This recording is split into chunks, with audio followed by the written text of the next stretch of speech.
Some concerns that Eskom's load reduction measures have disproportionately impacted poor communities, crippling small businesses and putting the lives of vulnerable individuals at risk. As a result, the South African Human Rights Commission is conducting an inquiry, and yesterday the Minister of Electricity and Energy, as well as officials from Eskom, were testifying in front of the Commission.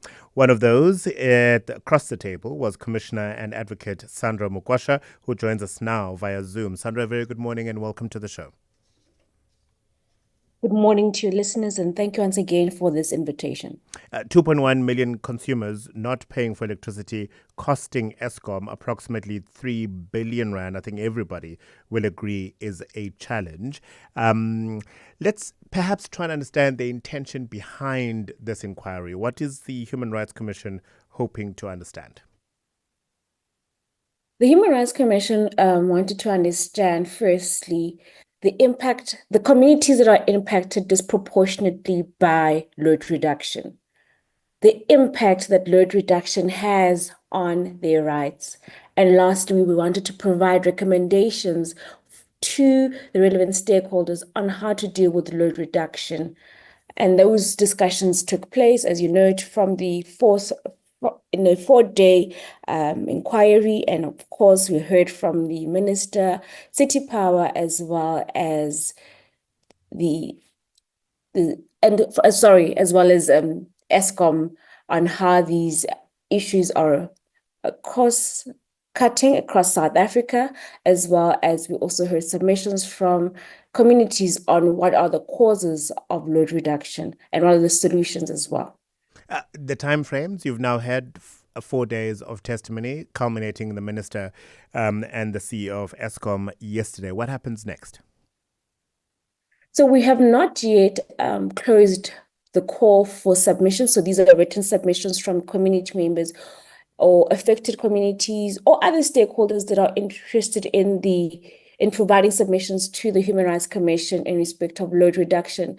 And once we have received all submissions and we have been satisfied with those submissions, we've also then requested additional information from Eskom, from City Power, and stakeholders regarding some of the submissions that we have received already in the 4-day inquiry. What we're going to do after we've received it is that we're going to gather that evidence and then write a report. We're hoping that we will be able to issue that report swiftly within the next financial year or within the next 3 to 4 months, so that we can actually utilize those recommendations and table them before Parliament and before the relevant stakeholders.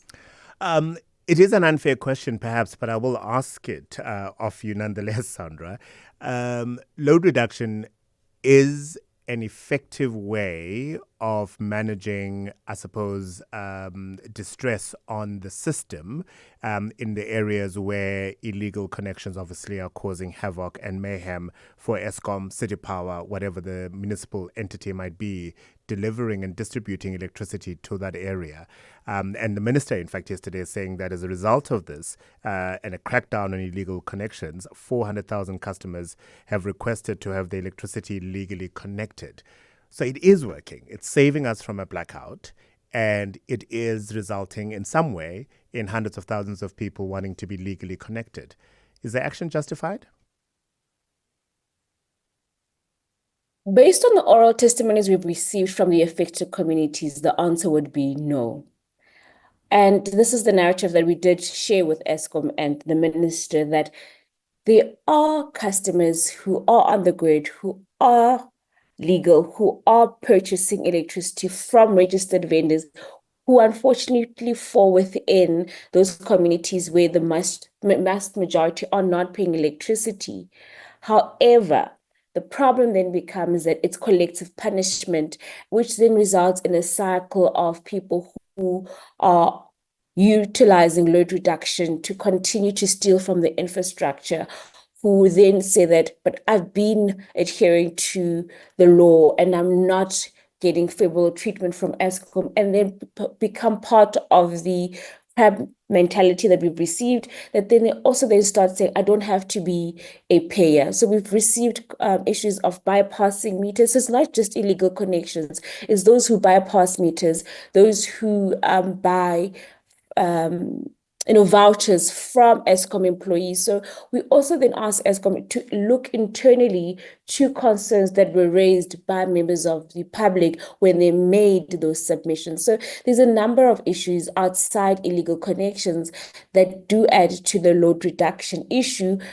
And we're also saying that why is it disproportionately affecting historically disadvantaged communities, whereas high usage of electricity may not necessarily be only in one particular area.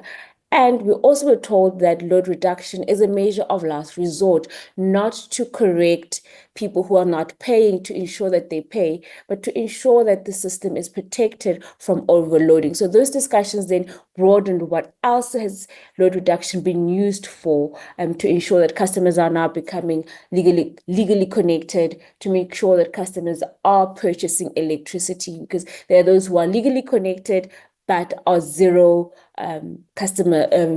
payment customers. So those were the discussions we had yesterday with City Power based on the oral submissions we received from community representatives.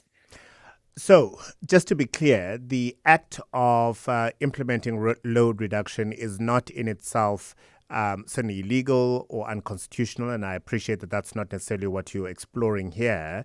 The question is this measure disproportionately impacting on particularly poor and vulnerable communities? And that's what the Commission is seeking to address, right? That is correct. All right. Good luck with the rest of it.